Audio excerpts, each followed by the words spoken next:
भांडण झाल्यावर तुम्हीही या चुका करताय का? भांडण न होणारे एकही जोडपे या जगात नाही. पण भांडण होण्यापेक्षा भांडण झाल्यावर तुम्ही कसे वागता यावर तुमचं नातं टिकणार की तुटणार हे ठरतं.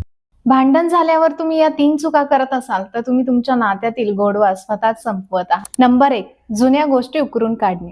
भांडणात तुम्ही 2-3 वर्षांपूर्वीच्या चुका उकरून काढत असतात. यामुळे मेन प्रॉब्लेम बाजूला राहतो आणि नात्यात भांडणं सुरू होतात. समोरच्या व्यक्तीला वाटत राहतं की तुम्ही त्यांच्या जुन्या चुका अजूनही माफ केलेल्या नाहीत.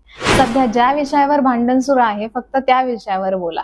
गेल्या वेळी पण तू असाच वागला होतास हे वाक्य टाळा. नंबर 2, चार चौघात किंवा सोशल मीडियावर व्यक्त होणे. भांडण झाल्या रागाच्या भरात कोणा तिसऱ्या व्यक्तीला कॉल करून आपल्या जोडीदाराबद्दल तक्रार करणे किंवा सोशल मीडियावर सॅड स्टेटस ठेवणे चुकीचं आहे. तुमचं भांडण मिटेलही, पण ज्या तिसऱ्या व्यक्तीला तुम्ही सांगितलंय तिच्या नजरेत तुमच्या जोडीदाराची इमेज कायमची खराब होते.